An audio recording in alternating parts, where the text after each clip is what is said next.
Ladies and gentlemen, have you ever watched Gotham Chess? Because I have. And one of my favorite series of his is called Guess the Elo, in which his subscribers will send him games and he will basically like hide the elo of like the person who sends him the game, react to the game, and then at the end, he tries to guess what their elo is. I've always been a very big fan of that series. I started watching back in 2023, and I've always watched like pretty much every installment. I love the series. I find it's very entertaining content. So I decided to give it a try and see how I do at guessing my own subscribers' elo. And let me tell you guys, I was bad at it. I was very, very bad at it. But it made for some pretty good content. And I think you guys are going to enjoy this video.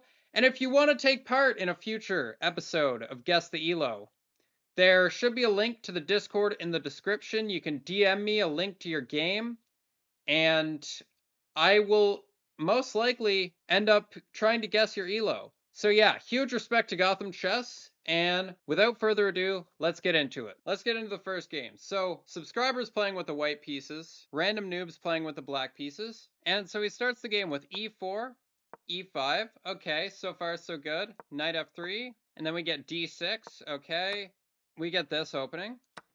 Interesting. So yeah, I'm not really sure like if this is like correct, but it seems so far.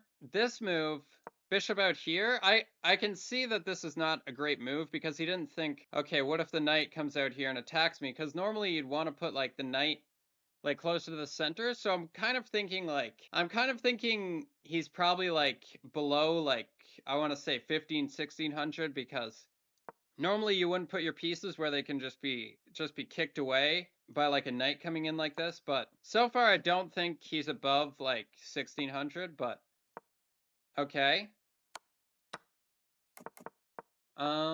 Okay, what is this rook move is my question. Why are you going rook here? I don't really understand that move. I guess the idea of going rook b8 is to like push these pawns, but like I feel like there's better ways to try and attack. Like I guess what he was thinking is that he doesn't want to end up pushing this pawn and then having this be a threat. So I guess he wanted to push this pawn.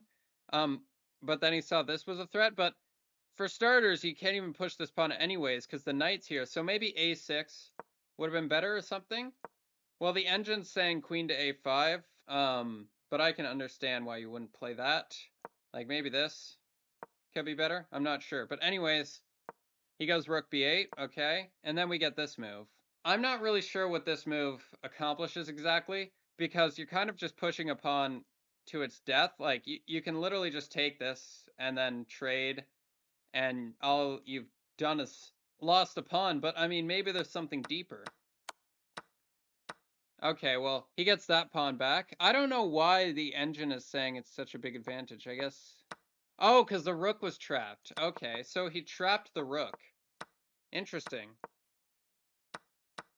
Yeah, so white's played this game fairly well.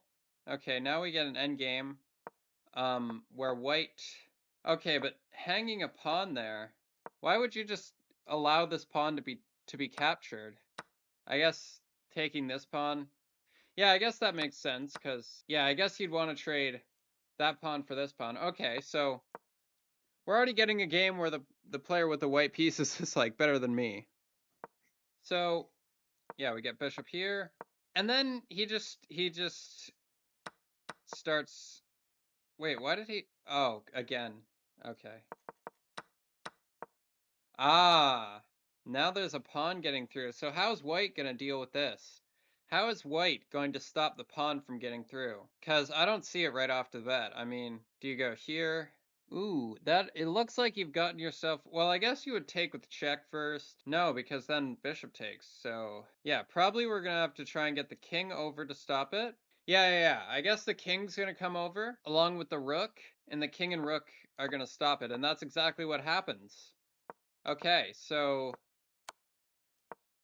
yeah, and now we're Okay. Whoa. Okay. He doesn't even go for the pawn. He's just like, yeah, that pawn is not going anywhere. Okay, very well played endgame by white here. Black, however, a lot worse. So like white could be, I mean, white could be anywhere above like 1500. I mean, white definitely played above like white definitely played at like I don't know, like 1700 maybe.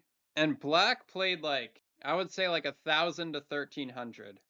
I would say black played because like the opening like it's not bad. I mean, this bishop move, not seeing that the knight can come out, that's got to deduct some points. Like, yeah, that kind of makes me think that white is below like 1600, as I said. And then this move kind of, it's like, yeah, that move was a little bit sus. I don't know. Black is probably playing like 1300 at best so far. White is just playing well, like getting the rook trapped. But I mean, black is also the one who allowed his rook to get trapped, so... Yeah, I mean, playing this move... I mean, that move is pretty awful. I mean, black is playing pretty awful. Like, I can't say black is playing... Like I don't want to be too cruel. I don't want to be too harsh because I've definitely made worse mistakes. So, yeah, I don't want to be too harsh on these guys, but that's not it. That's just not a good move. I mean, you're trapping your own rook, basically. Now looking at it on a second time, black is playing like 1200 max. I mean, at least they're not blundering anything too major. But, I mean, white, I would say white is like, easily like 1800. But black is like 12 to 1400. So I'm going to say black is like 1300 and white is like 1800. That's what I'm going to say for this game. But anyways, let's look and see if I was correct. Okay, so we have a 1700 versus a 1750. Okay, interesting. So I was almost right. 1750. I was almost right about white, 1750, pretty close to 1800. Black, however, did not play their rating, but I wouldn't say it's like, they played like horribly. It felt like it kind of felt like they were just having a bad game, you know? All right, next game. So this one, subscribers playing with the white pieces, random noob is playing with the black. Let's see. We got b4. Okay, off to a great start. We got b4, which is a move that is, not exactly recommended given the eval bar here, but I digress. Let's see. Boom, we get e6. Okay. Okay. Oh, very good. Okay. And they saw en passant here, so that's got to count for something. I mean, if you see en passant, you got to be like at least like 4 digits. And then, yeah, so how do they react to that? They just go queen c1. So this is a bit, I don't know about this. I don't know about this whole thing. Like putting your bishop here and then proceeding to block it in with pawns. I don't like that. I don't like that at all because if you put your bishop here, why would you put your bishop here just to block it in with pawns? I mean, it doesn't make sense to me. Because then you're just giving your bishop less of a scope. So yeah, I don't really see why white would do this. But anyways, we get a6, knight f3, and then the queen comes out to b6. Okay, so now the bishop is under attack, and we get queen c1, which I mean, I guess it's like one of the best moves. But I mean, you probably shouldn't have had your bishop here to get attacked in the first place, because I mean, moving your queen over like this, also staring at the pawn chain, doesn't exactly give you, I wouldn't be super happy about that. But I mean, I guess there is like c4 and there is some potential things here. So yeah, but I'm already thinking like sub 1500 just because of like, why would you block in your bishop? So yeah, sub like 1500, maybe even less, but okay, so we get knight d2. Okay, queen back. And then just trading. Why would you trade here? Why would you trade here? What's the point of just trading this piece? Yeah. Yeah, now I'm thinking 1,000. I'm thinking 1,000 so far, but okay. All right. And then we get We get h3. I don't really see the point of h3. I guess you're making a snorkel, so, you know, don't want to get back ranked mate later, but I mean, that's preparing for like way later on in the game. I think maybe like c4 here. c4 here gotta be worth something, right? I mean, c4 looks decent. Apparently bishop a3 is the best move, which also is probably even better, but we get a3, which is kind of like kind of really doesn't really do much of anything. It's not very in tune with the position, but it is not a horrible move. Like, definitely shows some knowledge. But yeah, okay, we finally got c4. Good. Okay, and then black blunders. So I don't actually see exactly where this blunder is. Oh, I see it. Okay, so you take this bishop, and then after queen takes, then there's this attack. Okay, so yeah, you gotta look for your captures. But I mean, I could see myself missing this still.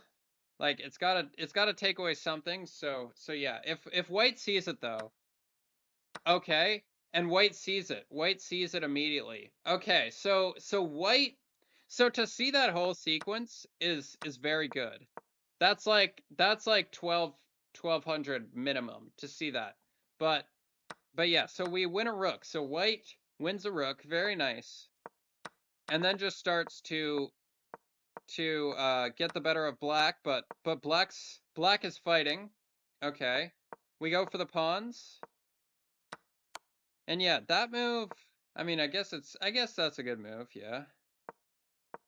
I feel like I'm kind of confused why black's not trying to put a rook behind this pawn, because I mean, if you get a rook behind this pawn, that I feel like that would be pretty good.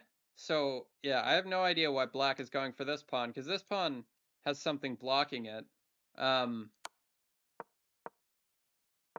Okay, black could have won this pawn, but I guess he was worried about it getting through. But yeah, I don't know why black didn't take this pawn. Apparently it's worse if you take the pawn, but okay. Yeah, I mean, I guess you had to. Okay, then suddenly white starts losing everything. So yeah, so here white blunders a pawn. So yeah, like this guy comes over and white just lets the pawn go and then lets the other pawn go. So that's a bit iffy. Like once he's attacking the pawn, I mean, and I think like before even before, like even here, probably instead of pushing, you should have just went rook to a1. This is one thing that you should learn at a beginner level is you should always put the rook behind the pawn, because if the rook had been behind the pawn, then we wouldn't have blundered it later in the game. All right, so yeah, it could have all been avoided if you had just went rook to a1 like at any point like back here. So yeah, so I'm thinking I'm thinking like 1,000 to 1,200. So yeah. Okay, and then just blundering a pawn for no reason? I mean, what is that? Like, you just give away a pawn. Like, what? Okay, now white's just kind of throwing. Yeah, okay. Yeah, no, and then trying to protect a pawn that's already double attacked. I mean, okay, but then the knight is the only thing protecting the rook. So, yeah, you can bring over like one of these rooks, attack the knight, and now the knight's got to move and stop protecting the rook. So when you see two pieces defending each other like this, and one of them would be under attack, you got to see, how do I attack the other piece? Which is not what white did. White did not do that. White did not do that. So yeah, that's really bringing down my estimations by a lot. And now, and yeah, like it's very much a back and forth. And now there's mate. What? There's mate and two now? Oh my gosh, look at this. Look at that. That's just mate and two, but I bet black doesn't see it. Black just doesn't see it. Okay. So yeah. Yeah, this game, unfortunately, it's like going closer to like 800 now. Okay. Yeah. And now black is suddenly just winning. And oh my gosh. Oh my gosh. Just blunders a knight.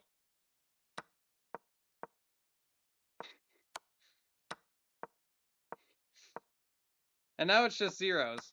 No way this game is going to end in a draw.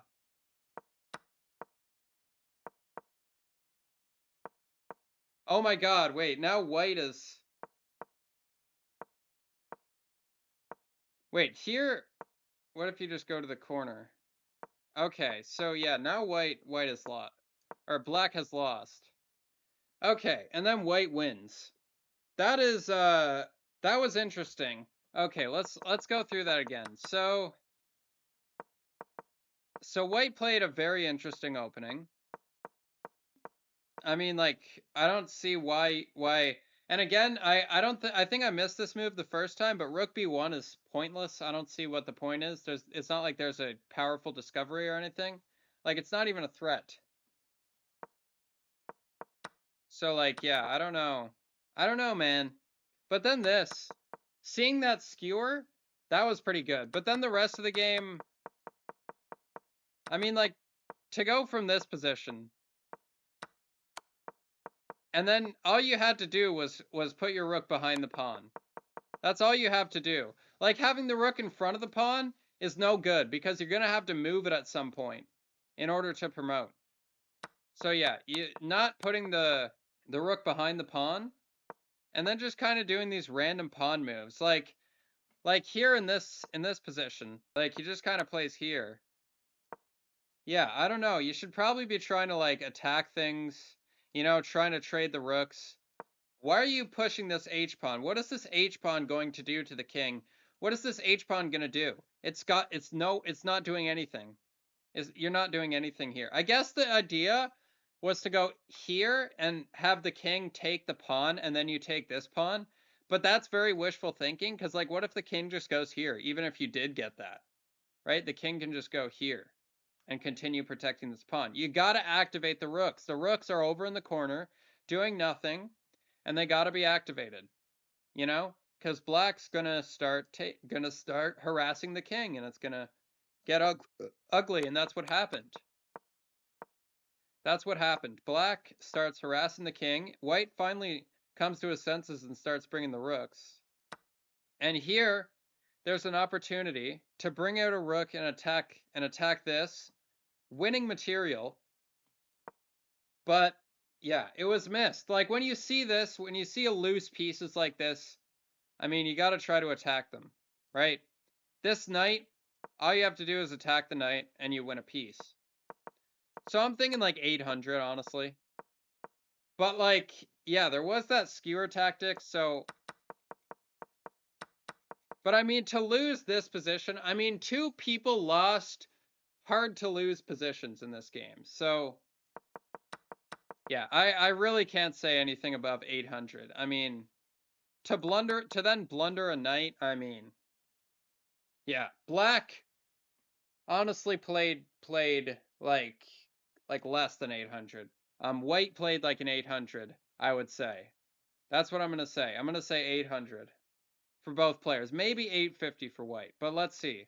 Oh my god, wait, what? White was a 1500? And black was a 2000? Are you kidding me? Are you kidding me? Really? Really? What? Yeah, that's crazy. I mean, I mean, I mean, what more is there to say? I mean, the 2000 blundered a piece at multiple times, just fully blundered a piece multiple times, blundered a skewer. I mean, how is this a 1500 and a 2000? I'm blown away. Truthfully, I'm blown away. Okay, so white is playing with the white pieces, or my subscriber is playing with the white pieces for this game, and it starts with e4, not e5, Caro-Kann, e4, Caro-Kann, c6, Caro-Kann. Wait, let me have a sip of my coffee, jeez, and a sip of water. Okay, so we get e4, c6, d4, D5. Okay, so already we know that this is a 4-digit game because the Caro-Kann is a 4-digit opening. All right, anyone who plays the Caro-Kann, you're probably above 4 digits. All right, because it's just that goated. But anyways, we get E5. Okay, my nose is itchy. Okay, we get E5. Bishop to F5. And then this. Yeah, already I don't like this because why are you putting a knight on C3? Because the goal of the Caro-Kann is to play C5 and try to break up these pawns, try to get this pawn by itself. You want to keep this pawn chain intact. Like, you're going to have to go C3. If you're playing the advanced, you got to go C3. Yeah, this is not it. This is not it because he's going to come over here. He's going to take this. He's going to weaken this pawn. I mean, I guess there's F4, which might work for some people, but he just takes. And then black doesn't even recapture. Black doesn't even take the opportunity to recapture the pawn. Okay, so this is like a... I mean, but what if white just... Wait. What if white just played something like this, you know? Did you have a plan for that? Like, yeah. I feel like takes would have been... Yeah, takes is definitely the top engine move, but... Okay, we do get takes now. That's good. And then the bishop comes out. Okay, and then that's a question mark. This is a bad move. Why is that, I wonder? I guess you're supposed to take with the pawn? No clue why that's such a mistake. Wait, why is this such a mistake? Wait. What does black have here? What does black have here? Engine's saying, oh, D4 is just a fork. Oh, okay. Oh, that's like sort of like hidden. That's why you're supposed to take with a pawn, because then D4 is a fork. So he takes with the queen. Yeah, D4 is a fork.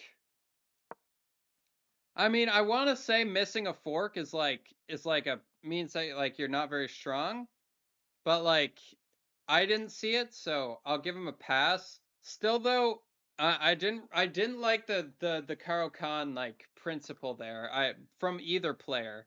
I felt like both players' Caro-Kanns were a little bit shaky and a little bit inexperienced. But yeah, so knight here is apparently a glaringly obvious mistake. Wait, why is this such a mistake? I feel like that's just a decent move, right? Knight b5? Oh, there's knight b5. Oh, yeah. Okay, that's one thing you got to worry about for sure. Okay, so yeah, knight b5 here. But we don't see it. Okay, we don't see it. Neither player sees knight to b5, but neither did I. So, and now we finally get knight to b5. Okay, so yeah, multiple moves go by where knight b5 could have been played, but then isn't played. But then we get a blunder because now there is a fork. Okay, so it's just blunder after blunder. But yeah, then this move is not it. I mean, when a knight's in your territory, this knight is the piece that you should be like most vigilant of. When a knight walks into your territory, you got to look at every move the knight can do, and you got to say, okay, that knight is that knight gonna tear anything apart? You say, okay, so the knight sees this, I'm gonna protect it somehow. But no, we don't get that. We just get a blunder of a fork and a pawn. And yeah, so for the second game, black is down a rook. Let's see how this turns out. And that's just a free pawn. That is just a free pawn. Okay. Yeah, so... And then white blunders their own fork. Okay, so black goes here. So, yeah, right away, when black moves the knight, you gotta ask yourself, what is this knight gonna do? You know, when a piece moves, you gotta say, what is this piece trying to do? And it is so obvious here that the piece wants to get a fork, right? Right, it is so obvious. All you need to do is just say, what is this piece trying to do? Oh, he's trying to get a fork. I'll not get forked. I'll go here. And I mean, this is a move anyway. Like, this is kind of what you're going to go for anyways, right? Pushing this pawn just doesn't really make any sense here. Kind of a selfish way to play chess. But yeah, they basically just blunder a pawn. And then it's a draw. Wait, why does it get drawn? Did they just agree to a draw? Wait, what happened here? And like going back here also makes no sense. I mean, you should probably go back to c2, right? So again, that you're behind the pawn. But yeah, we get a draw. Don't really know what happened there. I don't really know why they agreed to a draw. I mean, what, like, yeah. So I didn't really like the way they play the Caro-Kann. I found it rather unprincipled, rather inexperienced. Missing knight to b5 was another thing. Missing that fork. A lot of just missing things. And then we did get a fork, but yeah. But I think, wait, was this a blitz game? We also have the information of whether this was a, oh, this was a rapid game. Okay, so if this was a rapid game, the last one was a blitz game, so it kind of makes it more understandable. But being a rapid game, I mean, as white in this position, you must have had a very low time to accept a draw here. Well, I mean, I guess he figured like probably this pawn is going to get captured, but I don't see why you don't try to protect it somehow. Like you could maybe try to save this. I'm not really sure why you would end right here, but okay. I would not have accepted a draw there as white unless I was really really low on time. But yeah, I'm going to say for this game, what should my guess be? I'm going to say like hmm, I want to say like I really don't want to say above 1,000 because there was so many misses in this game, and it really wasn't like that. It really, I don't know. I mean, to send this game like as a special like game for Guess the Elo, like this is what you want to like represent your chess game. I can't really, I can't really put it above 1,000, but I want to say 1,000 just because they played the Caro-Kann. So I'm gonna say 1,000 just because the Caro-Kann was played. Okay, apparently this person just sent the PGN without the link. Okay. Okay. So, oh wait, apparently I was playing as black and and white was a 300. It was me the whole time. It's like the end of Fight Club. So who's the sub in this game? White is again subbed. Let's see how it goes. Boom. E4, E5. And we get the Damiano defense. The Damiano defense. The worst defense in all of chess. Because this happens. Boom. Knight takes on e5, takes, and then this check. And now black either loses a rook or goes here. What do? They lose a rook. Oh, that is brutality. That is brutality. The Damiano defense. The worst opening in chess. I used to play this variation when I was like 400 because I saw it in a YouTube short, and I would literally play this from like 400 to like 1300. Like whenever I got a coach and he told me that this opening is very bad, actually, I used to play this with the white pieces. Yeah, apparently it's actually very risky and very sharp. It's actually a very sharp opening here if he goes king e7, but in this case white's just dominating. But anyways, so yeah, white's just kind of destroying black here, and black's not even doing anything about it. Like the hell? Okay, so here, I mean, you gotta get more pieces out, right? You gotta maybe bring the bishop out. You gotta defend yourself. What the hell is queen d7? That's a 300 elo move. It makes no sense. And then even worse is queen c6. Queen c6 makes no sense. I mean, you're just moving the queen. I mean, white's just playing fine though, just putting pawns in the center, developing those pieces. I mean, get the bishops out. Yeah, I mean, white's just playing fine. I mean, white's just playing pretty well. I mean, here though, like so like you do have this move as well, which kind of, you know, but okay. Pushing the pawn, that's fine. And now bishop e3, right? Bishop e3, attacking the queen. Oh, good man. Good man. Black is still playing horribly, but white is just playing, I mean, white's playing like 1500 level chess. Black is playing like they just recently had a lobotomy. I mean, yeah. I mean, I don't know how this matchup happens. Like, yeah, clearly this is two very different play like the elo difference is crazy because black is literally hanging their queen for a knight, or yeah, and meanwhile white is just finding everything. White knows en passant. White is getting all this nice development, and yeah, it's clearly just a very unevenly matched game. But still, white's like still not like there's something off about it. I don't know. Like not like in like a sus way, but in like it's a bit like the play is a bit weird. I don't know. It's like not bring the rooks, not pushing pawns, not trying to activate the rooks. It's a bit low elo. But yeah, so that was kind of just a very one-sided game. Like white could easily be 1400. Black is nowhere past 500. Like I can't say black is not any more than 500, I don't think. Um I mean black just played horribly. This game. Okay, it was 2 400s. 2 400s.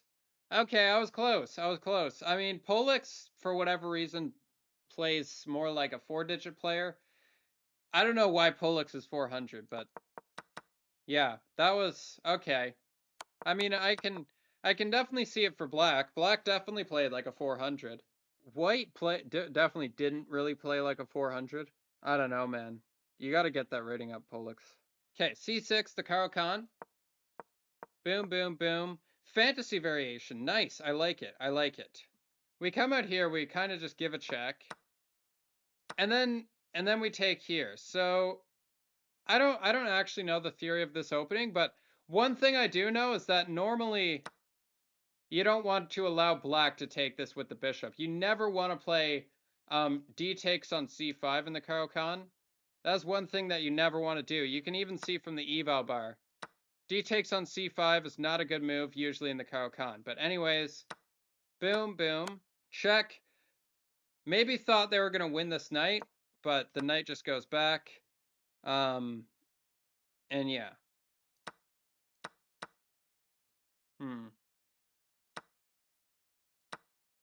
So yeah, I'm thinking here probably the move was to go queen here or something. Well, engine's saying knight to f6 is the move here for whatever reason. No clue why. Knight to f6 would be the move there, but okay, we take back, that's fine. What? And then just bishop f2. Wait, what? So that's the point of bishop f2. Okay, so bishop f2, giving a check. And after takes, you go check. And yeah, I mean, why can't you just move the king, though? Like, do you have to go here and allow this fork? And even after this happens, even after this, though, there's just this, though, right? I mean, white played this, which is apparently better because it threatens checkmate. But, like, yeah, that move from black, like, that's one of those moves that, like, you know, like an 1100 does when they're, like, when they don't actually, like, know how to fully calculate in chess. They're just like, ooh, that's a fork. Or something like that. I have no idea what bishop f2 is here. But yeah, then black just resigns. No clue what to say here. I mean, no clue what to guess here. I'm just gonna say like 1,000. Maybe. Yeah, I'm gonna say 1,000. Really? A game against me? Really? Did it really? Oh my god, I need a new audience, guys. I need a new audience. I need a new audience, guys. These guys are bullies. My audience is a bully. I need a new audience. Oh my god, man. You guys are bullies, dude. So like I literally wait. Okay, so I guess Yeah, this must have been from forever ago. I mean, I was only 1500 when this happened. I mean, this is from forever ago. What is up, Rafi? Yeah, but this is an old ass game. Um, yeah, no, this is an old ass game. Like, why did I do this? What did I think that was gonna accomplish? Maybe it was a mouse slip. Guys, I'm just gonna say I was probably mouse slipping because I have no clue why I would have played that move, but so that's about it for Guess the Elo. I know I didn't include some games. I'm sorry about that, but the video was just getting really long, and I was kind of getting tired of editing. But I do definitely want to do this series again because I found it very fun and very educational, not only for the viewer, but also for myself, because I get to sort of analyze other people's games, see what kind of ideas they're implementing, and like, review my principles while I'm doing it. And I find it's very fun, and yeah, I definitely want to do this series again. So yeah, be sure to join the Discord, link in the description. Send me your games. I've come up with some mental strategies to sort of make it easier for me to analyze the position and also to make the content more entertaining. So, yeah, I know this video, you know, it wasn't it definitely wasn't as high quality a production as the Gotham Chess version of the series, so I'd highly recommend you go check that out if you haven't already. But, you know, we're getting there. It's a work in progress. And yeah, hope you enjoyed. Be sure to like and subscribe, and I'll see you in the next one. Peace out.